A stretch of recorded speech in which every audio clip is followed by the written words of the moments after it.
এক গ্রামে এক চাষি পরিবার ছিল। স্বামী আর স্ত্রী। স্বামীর নাম গোপাল আর তার স্ত্রীর নাম জবা।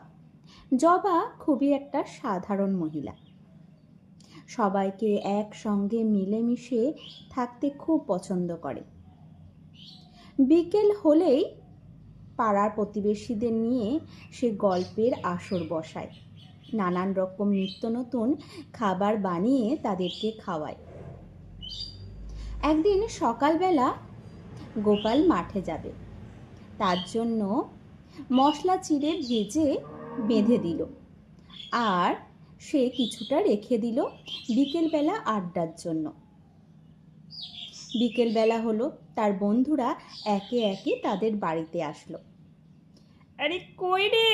হ্যাঁ জবা, আছিস? বাড়িতে আছিস? আরে হ্যাঁ, আছি তো। কোথায় যাব বলো তোমাদের ছেড়ে? আমার তো কোথাও যেতে ভালোই লাগে না। ও এই যে দেখ, কাকে নিয়ে এসেছি দেখ। আরে এটা কে? আমার জায়ের মেয়ে। ও ও শহরে পড়াশোনা করে। ওকে তোর কথা অনেক বলেছি, ও তোর সাথে দেখা করতে এসেছে। ও, এ তো খুব ভালো কথা। এসো এসো, ভেতরে এসো। আরে চাপা বৌদি, এসো। তুমি দাঁড়িয়ে আছো কেন? তো যাচ্ছি, পানটা মুখে নিলাম আর কি। দূরে দাঁড়িয়েছিল ময়না। পাঁচিলের আড়াল থেকে সব দেখছিল, কিন্তু ভেতরে আসবে না। তার ভারী অহংকার।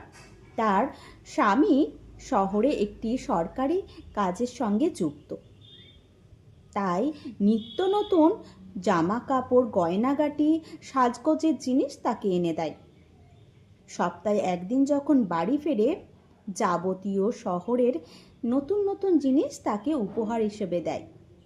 সে খুব খুশি হয়। সে নিয়ে খুব অহংকার করে আর জবাকে ভীষণ হিংসা করে, কারণ জবার সাথে সবাই দেখা করে, গল্প করে, কত কথা বলে, তার সাথে তেমন কেউ বলে না। সে তখন পাঁচিলের আড়ালে যখন ছিল, জবা তাকে দেখতে পেয়েছিল। জবা হাঁক দিল, আরে ময়না, ওখানে দাঁড়িয়ে আছো কেন? এসো, ভেতরে এসো, সবাই একসঙ্গে গল্প করব। আর আজকে আমি মশলা চিড়ে বানিয়েছি, একসঙ্গে মিলে খাবো। এসো এসো ভেতরে। না বাবা, থাক। আমি বাবা তোমাদের বাড়ি যাবো না। আমি আবার দোতলার ঘর ছাড়া আমি বসতে পারি না। আমার তোমাদের বাড়ি এসে পোষাবে না। ও হ্যাঁ হ্যাঁ, তা তো ঠিক, তা তো ঠিক। ঠিক আছে, তাহলে তুমি যদি আসতে চাও আসতে পারো। না না, আমি যাব না। আমি দেখছিলাম তোমাদের বাড়িতে এত হট্টগোল হচ্ছে কিসের। এই বলে ময়না সেখান থেকে চলে গেল। এরা অনেক গল্প করলো, খাবার খেলো, মজা করলো।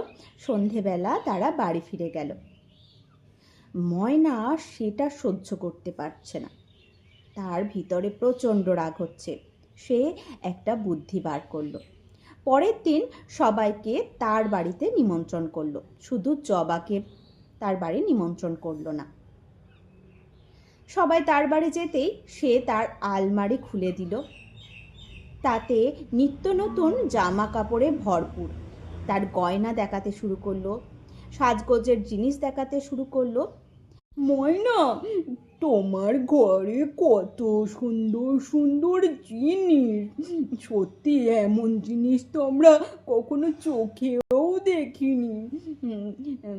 খুব ভাগ্যবতী তুমি। যাক যাক, ভালো ভালো। তবে এখন আসি, বুঝলে?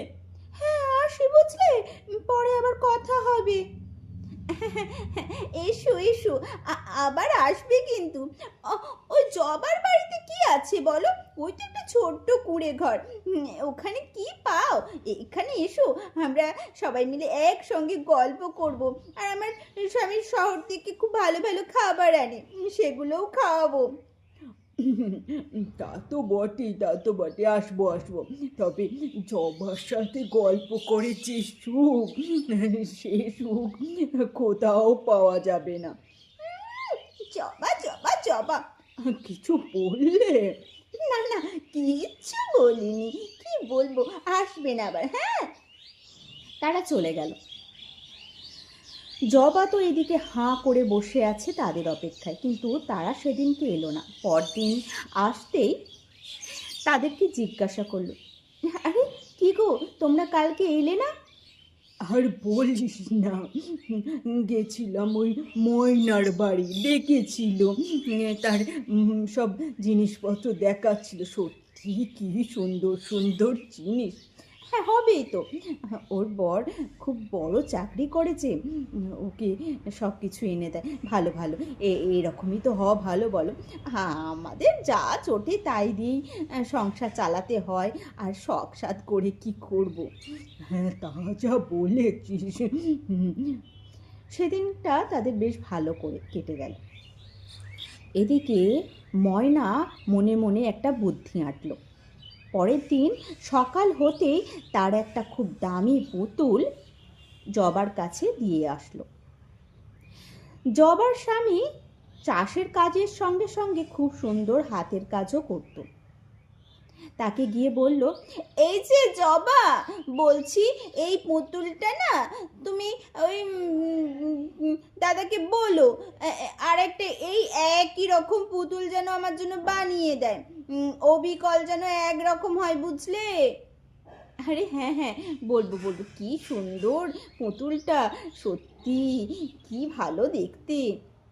হ্যাঁ, অমন জিনিস তুমি চোখে দেখেছো নাকি কখনো? হ্যাঁ, না না, সত্যিই দেখিনি গো।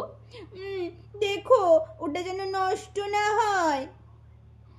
তার স্বামী আসতেই সে তার স্বামীকে বলল, আরে জানো, ময়নাদি না একটা পুতুল দিয়ে গেছে, ওই পুতুলটা তোমাকে আর একটা বানিয়ে দিতে হবে, ও চেয়ে পাঠিয়েছে।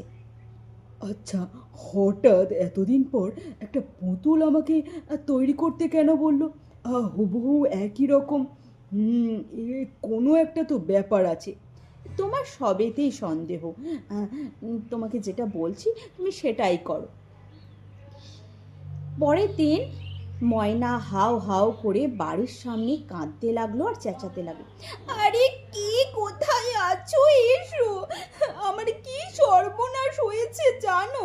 সবাই তো তাকে জিজ্ঞাসা করছে, আমার শখের অত দামি পুতুলটা ওই জবা চুরি করেছে। সবাই জবার বাড়ি গেল।